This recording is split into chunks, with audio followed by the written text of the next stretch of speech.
Salut, c'est Trado, je suis content de vous retrouver pour une nouvelle salve d'analyse action. Celle de la semaine portera sur un ensemble de 12 actions qui m'ont été les plus demandées par mail ou alors sur les réseaux sociaux ou sur Boursorama, sur les forums éponymes. Il y aura Adomos, Adosia, Carbios, Crescent, Genfit, Kerlink, Neolife, Pixion Vision, le Bitcoin, ST Micro, Farming et Thales. On va pas perdre de temps, mais déjà sachez que si vous avez du mal dans les analyses qui suivent à déterminer la tendance, vous pouvez vous rendre sur mon site. Dans la rubrique Trado Screener, ici, j'ai un robot que je vous propose, évidemment, c'est gratuit et qui vous note les actions et la tendance de moyen terme. C'est-à-dire, par exemple, pour AB Science, c'est la note hebdomadaire qu'il faut regarder pour ces analyses de moyen terme.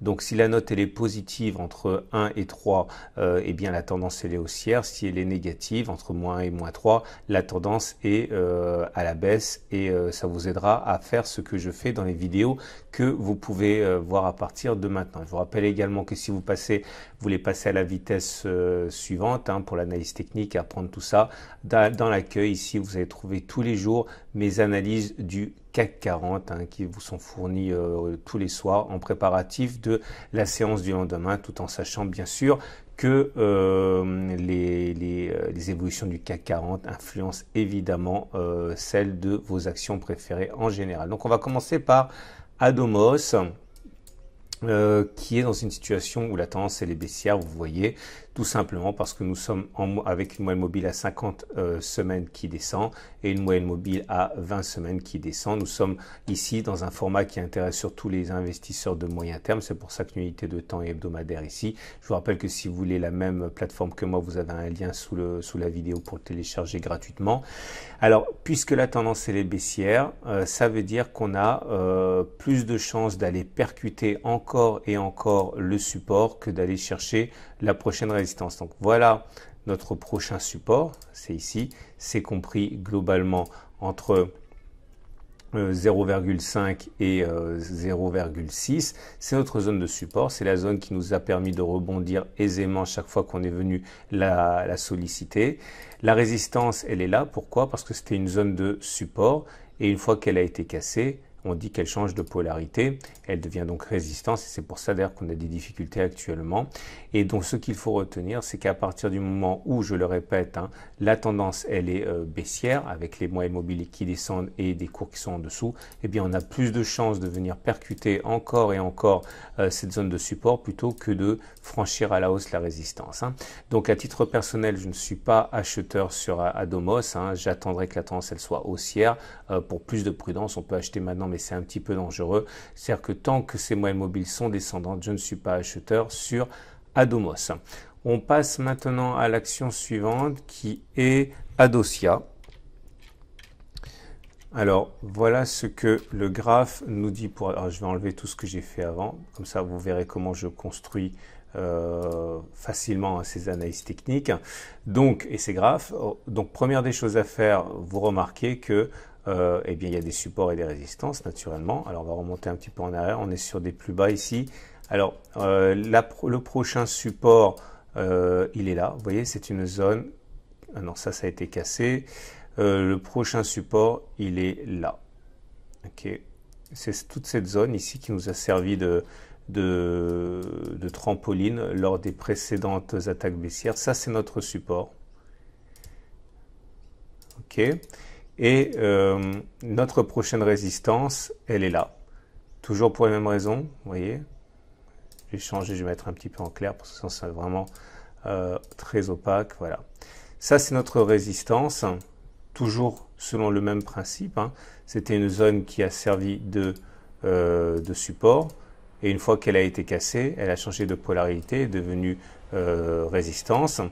Malheureusement, donc comme vous pouvez le voir, cette résistance elle est comprise globalement entre 10,1 et 10,5. Le prochain support il est compris entre 4,8 et 5,4.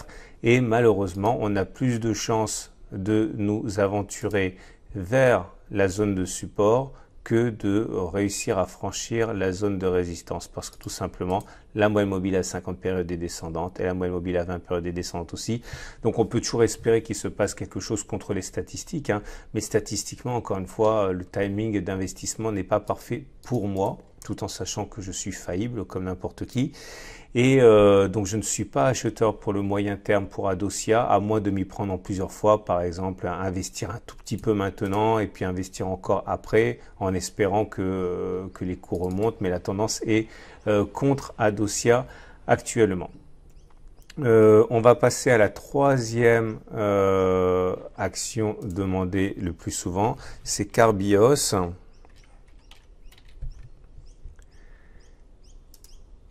Que voilà.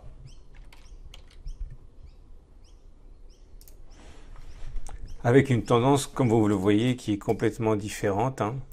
Première des choses à remarquer, on va mettre d'abord les supports, les résistances. Donc voilà, notre prochaine résistance, elle est là. Vous voyez, d'ailleurs, elle a été sollicitée. Il est clair qu'il s'agit d'une résistance, comme vous pouvez le voir. Je vous rappelle que si vous voulez la même plateforme, je l'ai dit, hein, vous pouvez le trouver le lien pour télécharger gratuitement. Vous voyez bien que cette zone ici a bloqué les cours de manière très claire. Ici, ici, et encore la semaine dernière là. Donc c'est notre résistance de référence. Notre support de référence, il est là. Je considère qu'il est ici. Pourquoi? Ben, vous l'avez compris, hein, c'était une zone de résistance qui a été cassée, donc elle a changé de polarité, elle devient support. Et la tendance actuellement, elle est haussière, puisque comme vous pouvez le constater assez aisément, la moyenne mobile à 20 périodes monte et la moyenne mobile à 50 périodes monte également. Mais une tendance ne signifie pas qu'on va toucher le soleil, hein. Ça signifie simplement que là on a plus de chances d'aller provoquer la prochaine résistance que de descendre, et c'est ce qui est en train de se passer. Donc si je devais me porter acquéreur de Carbios, j'achèterai pas maintenant parce que nous sommes face à une résistance, vous avez compris, on ne veut pas subir la même chose qui s'est produite précédemment sur ces niveaux. J'attendrai que l'on passe la résistance et après effectivement je pourrais envisager d'acheter. Alors l'idée c'est que vous avez la possibilité, alors je regarde les prochains objectifs que l'on aurait. Oui, bon, l'idée hein, c'est si je devais acheter, donc j'achèterais lorsque l'on clôturerait éventuellement au-dessus de cette résistance, et je mettrai un stop si on devait revenir en dessous et clôturer en dessus de cette zone de résistance, hein. Par exemple, si on devait perdre 5 ou 6% par rapport au moment où j'entrerai, eh bien j'acterai la perte, hein, mais il faut que l'objectif en vaille la peine, c'est-à-dire qu'il faut que vous visiez au moins 6% également, hein, à partir du moment où vous allez acheter, parce que il faut rester humble, il faut se dire que on ne sait pas ce qui va se produire, au moins gagner plus si on a raison que l'on perd si on a tort. Donc il faudrait, vous l'avez compris, viser au moins les 10,6 avec un stop loss, hein, à moins 6, hein, si on va chercher 9,4. Voilà. Autre solution éventuellement, si on y va, il n'y a aucune garantie que l'on y aille, c'est si on va sur le support, éventuellement envisager d'acheter en pariant sur un rebond, mais voilà, ça c'est pas forcément ce qui va se produire. Donc je suis haussier sur Carbios, mais pas acheteur pour l'instant. Quatrième action du jour, Crescent, que voilà. Et côté à Bruxelles, alors j'enlève ce que j'ai fait précédemment, voilà, comme ça vous voyez bien où on en est. Là, le support de référence, il est là. C'est la dernière zone qui nous a empêché de sombrer. Et la prochaine résistance, je dirais qu'elle est là. Hein, c'est la zone qui nous a clairement bloqué. La tendance, quant à elle, elle est baissière. Vous le voyez, hein, la moyenne mobile à 50 périodes, la moyenne mobile à 50 semaines, elle descend. Alors, la moyenne mobile à 20 semaines ne descend pas, elle monte. Ça veut dire que la tendance, elle est baissière, mais elle est peut-être en train de s'inverser, mais elle est sûrement pas haussière pour l'instant. Ce à quoi on assiste actuellement, c'est simplement un affaiblissement de la tendance baissière. Pour que la tendance soit haussière, il faudrait que la moyenne mobile à 50 semaines monte, que la moyenne mobile à 20 semaines monte, et surtout que les cours soient au-dessus, hein. Vous voyez, on en est très loin. Donc, je ne suis pas haussier sur Crescent, hein, la tendance est toujours baissière, et je ne suis pas acheteur sur Crescent non plus. Vous l'aurez compris, j'attendrai que les moyennes mobiles se retournent et les cours soient au-dessus. Maintenant, si vous voulez jouer un petit peu contre les probabilités, vous pouvez acheter maintenant, mais si vous achetez maintenant, il faut absolument enfin je dirais, hein, c'est ce que je ferais, je mettrais un stop loss si on devait casser cette zone de support, parce que là il risque d'y avoir une accélération de la baisse, hein. Donc si on veut acheter maintenant, on peut éventuellement, mais il est très important de mettre un stop loss en dessous. Ça vous fait quand même perdre éventuellement 36-37%, ce qui implique bien sûr de modifier la taille de votre position de telle manière que, enfin c'est la règle généralement, hein, qu'on ne perd pas plus que 5% sur une transaction, hein. Voilà. Pour l'instant, il n'y a pas grand-chose de super positif parmi les actions qui m'ont été demandées, hein, à part Carbios. On passe maintenant à Genfit. Genfit qui a été analysé il y a 3 semaines, mais qui visiblement intéresse toujours les spéculateurs. Alors, je supprime, et voilà. Bon, Genfit n'est pas non plus dans une passe très favorable, hein, vous le voyez tout de suite, hein, aux moyennes mobiles. Alors, la moyenne mobile à 50 périodes descend, la moyenne mobile à 20 périodes monte. Alors, vous voyez, on est typiquement dans une situation où les choses peuvent éventuellement s'inverser. Mais il faut faire attention parce que ça s'est déjà produit là. Vous voyez, on était au-dessus de la moyenne mobile à 20 périodes. On est même passé au-dessus de la moyenne mobile à 50 périodes. Mais à aucun moment, la moyenne mobile à 50 périodes était montante. La moyenne mobile à 20 périodes était montante et les cours étaient en dessous. Et c'est pour ça que c'est dangereux d'investir lorsque ce n'est pas le cas. Vous pouvez avoir de très mauvaises surprises comme ça s'est produit ici ou comme ça s'est produit là. Donc pour l'instant, il ne faut pas se leurrer, la tendance est baissière, de moins en moins baissière, mais baissière quand même. Ça veut dire que si on prend notre support de résistance, notre résistance de référence, qui est là, on est en plein dessus en fait, hein, et la zone de support de référence, elle est là, eh bien on a plus de chances en fait, hein, de continuer de taquiner et de provoquer le support, hein, que de repartir en tendance haussière. Alors je changerai bien sûr mon opinion, et vous l'aurez compris, si la moyenne mobile à 50 périodes monte, si la moyenne mobile à 20 périodes passe au-dessus et si les cours se mettent également au-dessus, mais pour l'instant, même si on éloigne le spectre d'une nouvelle attaque baissière, la tendance demeure quand même assez défavorable. Donc si je devais acheter quand même Genfit, pour jouer la prudence, vous l'aurez compris pour la 3e fois, j'attendrai que les moyennes mobiles deviennent haussières. Maintenant, si je veux jouer un coup, hein, eh bien, je pourrais éventuellement, j'achèterai pas maintenant, hein, soit j'achèterai éventuellement une fois passé la résistance, hein.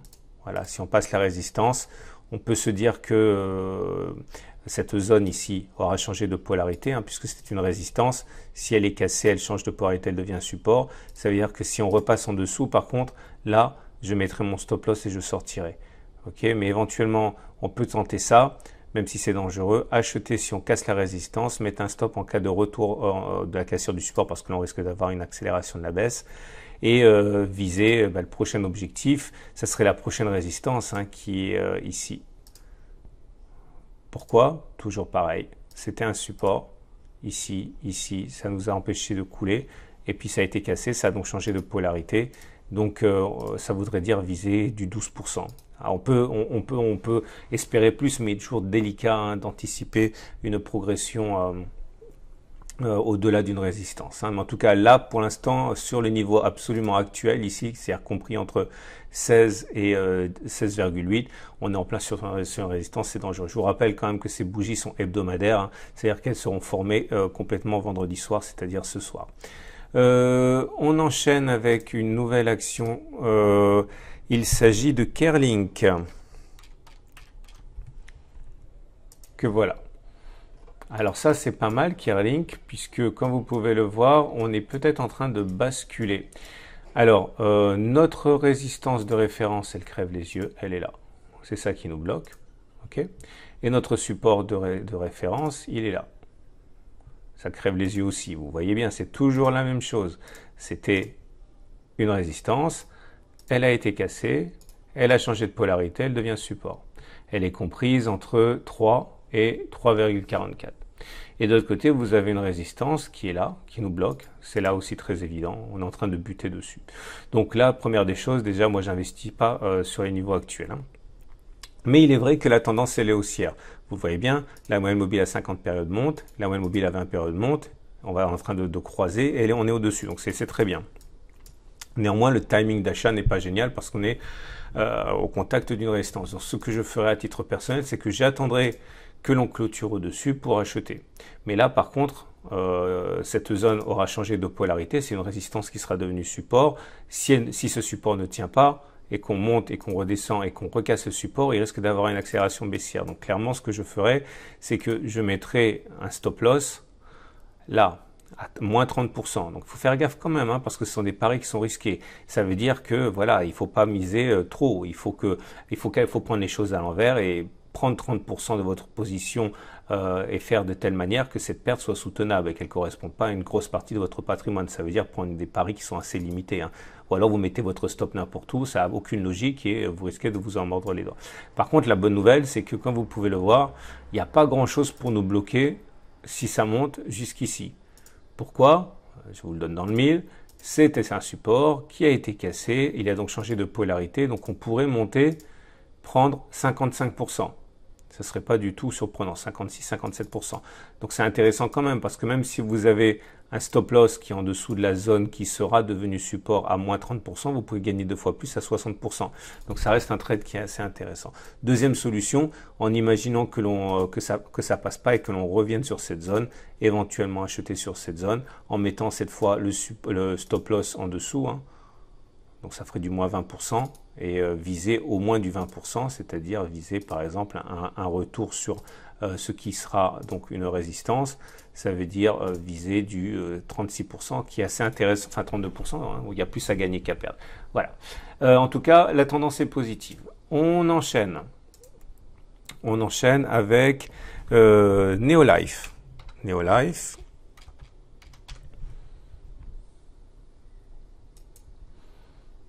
Bon, c'est moyen, mais c'est moins mauvais que ça l'a été. Vous voyez le problème, si vous achetez à un moment où les cours sont en dessous de la M20, en dessous de la M50, il peut se produire ça. Et dites-vous bien qu'une action n'est jamais bon marché. Hein. Ok, ça peut toujours aller plus bas. Et c'est pour ça que j'attends toujours que la tendance elle soit haussière pour acheter. Donc là, ce que vous voyez, c'est que tout semble s'aplatir. On évolue dans une sorte de grand trading range où il peut se passer n'importe quoi. Idéalement, vous l'aurez compris, il faut acheter, j'achète moi quand la M50 monte et quand la M20 monte et quand on est au-dessus. Ça pourrait se passer bientôt, mais pour l'instant, je pense que c'est toujours pas le moment. Vous avez le support de référence qui est là, il est évident, et la résistance de référence qui est là, elle est tout aussi évidente. Là, on peut tout à fait faire du yo-yo pendant des mois, voire des années, hein, tant qu'on ne sort pas de cette zone. Il y a deux solutions. Si vous voulez faire ce que moi je ferais, ce que je vous conseille pas de faire parce que je fais pas dans le conseil, j'achèterai. Voilà, je pense que si on casse cette zone de résistance, à ce moment-là, la M50 sera ascendante, la M20 sera au-dessus, on sera en bonne position pour acheter. Ok. Donc si jamais on passe au-dessus, ok, par ici. J'achèterai, je mettrai un stop loss en dessous de la zone de support puisque là, il y aura eu changement de polarité à moins 23-24%. Il faut bien sûr ajuster la taille de la position pour que ce soit intéressant. Attention parce que la prochaine résistance, elle est là. Ok, c'était une résistance qui a été cassée. Donc elle a changé de polarité. Donc ça, normalement, ça devient une zone de résistance. Donc ça va être quand même un petit peu serré puisque même si on passe au-dessus, il faudrait mettre le stop loss à moins 20% avec un objectif qui a 18-19%. C'est très moyen. Hein. Idéalement, ce que je ferais sur Kerlink dans ces conditions, c'est j'attendrai qu'on passe au-dessus, j'attendrai que ça change de polarité, j'attendrai que l'on revienne éventuellement taquiner cette zone pour avoir un ratio gain-risque qui est intéressant. Voilà, moins 16% avec un stop loss sous la zone de support. 26%, là ça devient beaucoup plus intéressant, mais là il faut être technique. Hein. Je vous rappelle que si vous voulez vous former à l'analyse technique, hein, vous avez tous les soirs sur mon blog des analyses du CAC 40. Hein. Donc suivant, Pyxium Vision.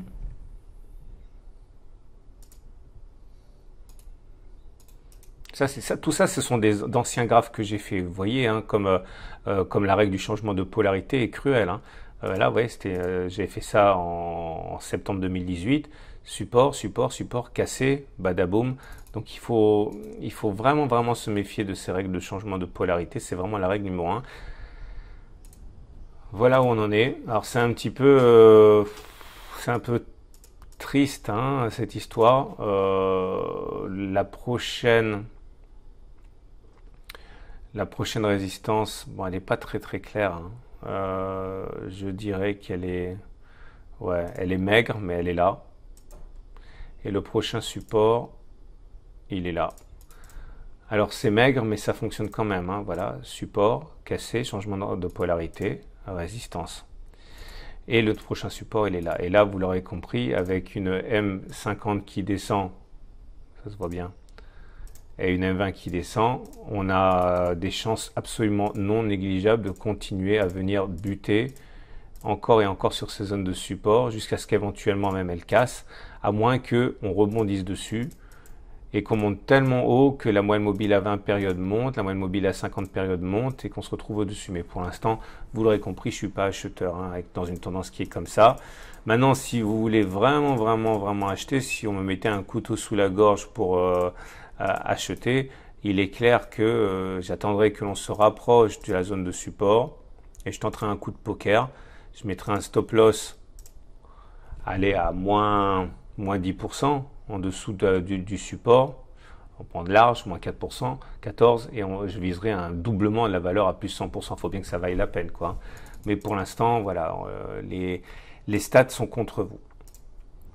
On poursuit avec Bitcoin.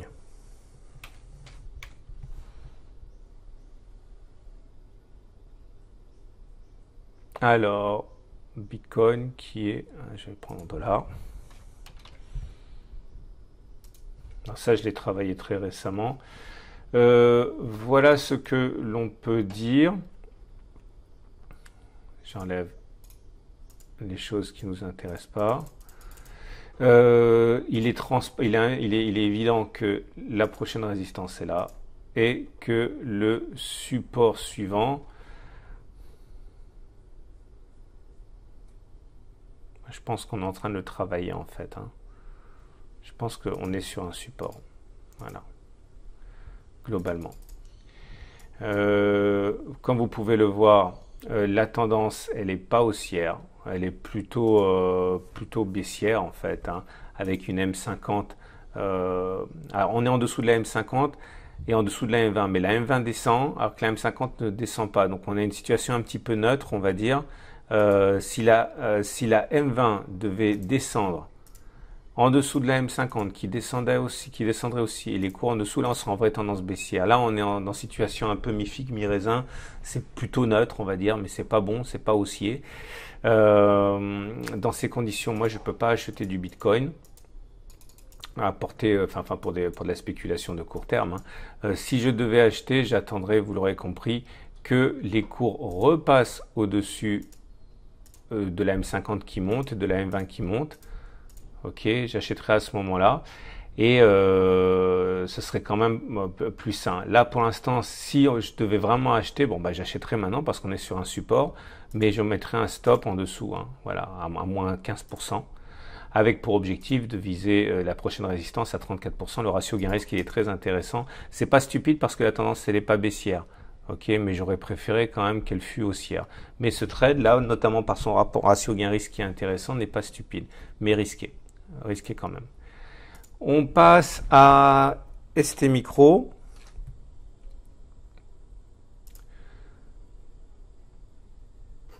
Donc voilà, alors c'est pas mal du tout. Hein. Nous avons vraiment un très beau graphe. Il faut trouver la prochaine résistance hein, parce que sinon on ne peut pas travailler. Vous voyez comme cette belle action a pu performer dans le passé. Hein. Donc là, évidemment, vous avez la difficulté. Voilà, vous voyez, c'est une vieille difficulté qui date de 2003. C'est une résistance qui date de 2003 et qui nous bloque actuellement. Et vous avez à côté de ça la prochaine résistance qui est le prochain support qui est là. Voilà. Alors, la tendance, elle est très haussière, vous le voyez. On a la moyenne mobile à 50 périodes qui monte. On a la moyenne mobile à 20 périodes qui monte. On est bien en dessus, mais par contre, on est sur un obstacle. Donc, acheter maintenant, c'est non pour moi. Même si la tendance est haussière. J'attendrai que l'on casse la résistance. Ok, à ce moment, j'achèterai. L'objectif pourrait être, hein, la prochaine résistance, elle est là, vous voyez. Si on remonte suffisamment dans le passé, elle est là. Donc on est sur quelque chose qui ressemblerait, c'est très clair en fait, cette résistance, elle est là. Bon, c'est toute cette zone comprise entre 25,85 et 27,1. C'est dommage parce que c'est un deuxième rideau défensif. Donc là, c'est un petit peu comme tout à l'heure parce que pour être logique avec soi-même, si on veut acheter du STM, il faut attendre que l'on passe au-dessus de la résistance.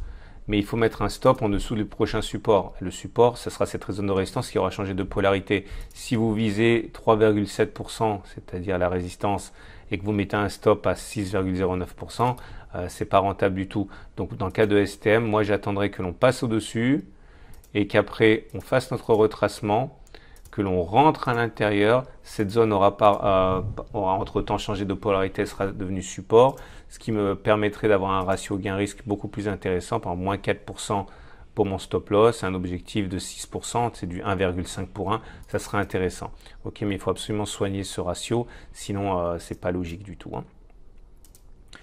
On enchaîne avec, c'est quasiment fini, Thales,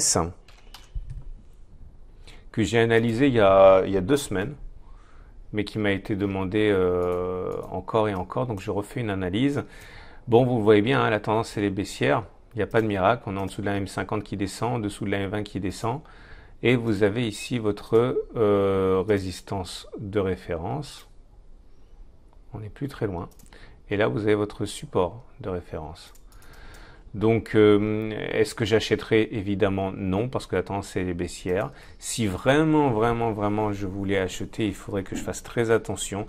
Alors, j'attendrai que l'on revienne ici, j'achèterai, je mettrai un stop loss en dessous à 4,2%, je viserai un retour sur la résistance à 7%.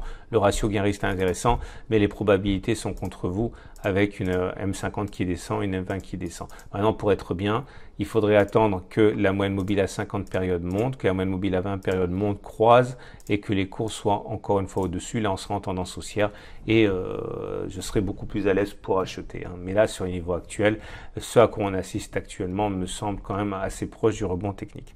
Et on va terminer avec la plus belle. Je plaisante, mais à titre d'information, il faut que je vous le dise, je suis actionnaire de Farming Group, hein, donc c'est pas que je perde ma neutralité, mais je suis obligé de vous le dire. Contrairement à tout ce que j'ai dit avant, je suis actionnaire j'ai du Bitcoin aussi, ça il faut que je vous le dise. Alors ça c'est ma précédente analyse. En fait c'est une analyse qui date d'il y a 2 semaines, mais elle m'a été redemandée. Donc voilà ce que j'avais expliqué et vous voyez que les repères n'ont pas changé. Nous sommes toujours dans une tendance qui est super haussière. Ça se voit bien, on est au-dessus de la moyenne mobile à 50 périodes qui monte, au-dessus de la moyenne mobile à 20 périodes qui monte. Et j'avais expliqué il y a 3 semaines que le problème c'est qu'on pouvait monter, mais on avait une résistance qui est juste là. C'est la zone qui nous bloque de manière évidente, comprise entre 1,53 et 1,63. Donc, est-ce que j'achète sur un niveau actuel? Non, bien sûr que non. D'une part parce que j'en ai déjà, que j'ai acheté, que j'ai accumulé déjà par le passé, mais là, le timing est très mauvais. Donc, si je devais acheter, 2 solutions. Soit j'attendrais que l'on passe au-dessus, ainsi, et qu'on efface la résistance, et à ce moment-là, je pourrais acheter. Je regarde où est la prochaine résistance au moment où on arrivera à passer au-dessus. Si on arrive à passer au-dessus, on a une résistance qui est... C'est un peu confus. Ouais, je dirais qu'elle est là. Vous voyez, cette zone qui est comprise. Alors c'est plus facile si je zoome. C'est une zone qui nous a bloqué. Vous voyez, on est descendu ici. et puis on est monté, on est descendu, on est monté, et on a bloqué sur cette zone qui a entraîné la baisse. Ok, donc toute cette zone comprise entre 1,70 et 1,98 est une zone de résistance. C'est celle qu'il faut garder à l'esprit. Donc je vais prolonger ça. Donc il faut garder ça sur le graphe. Voilà. Et on va y être très vite. Alors c'est un peu embêtant ça. C'est un peu embêtant parce que vous voyez, dès qu'on va sortir de cette zone de résistance, ça va être pour prendre une autre résistance sur le nez. Donc de deux choses l'une, soit j'attendrai que l'on revienne sur le support en espérant qu'on y aille, j'achèterai à ce niveau, je mettrai un stop en cas de cassure du support à moins 6, moins 7% et je viserai du 12%, très bon ratio gain-risque. Maintenant, je pourrais éventuellement attendre que l'on casse, comme j'ai dit, cette zone de résistance, attendre que l'on retrace un petit peu et que l'on retrace suffisamment pour avoir un bon ratio gain-risque, avec un stop sous le support à moins 4,7%. Et un objectif qui est la prochaine résistance moins 5,%, c'est vraiment assez maigre, hein, c'est quasiment du 1 pour 1, mais c'est difficile avec encore une fois cette zone. Deuxième solution, enfin troisième solution, attendre que l'on passe au-dessus de ça, et ça reste quand même assez délicat. Bon, voilà ce qu'on pouvait dire. C'est très important de connaître la tendance et aussi les résistances et les supports. Voilà ce que j'avais à vous proposer pour cette semaine. N'hésitez pas à revenir tous les soirs sur mon blog pour découvrir les analyses du CAC 40 qui déterminent en grande partie les évolutions de vos actions préférées. N'oubliez pas le Trado Screener qui vous permet de découvrir la tendance sans vous embêter. Après, il suffit de tracer les supports et les résistances. Et puis, bien sûr, vous trouverez plein de choses qui pourraient vous intéresser sur le site. Voilà. Et puis, vous pouvez éventuellement, si vous le désirez, me faire vos demandes pour la semaine prochaine, puisque j'analyse systématiquement les 10 actions les plus demandées, à moins qu'il y ait un ex-aequo, comme cette semaine. C'est pour ça qu'il y en avait 12. Voilà. À ce soir sur le site ou à la semaine prochaine pour une autre salle d'analyse technique.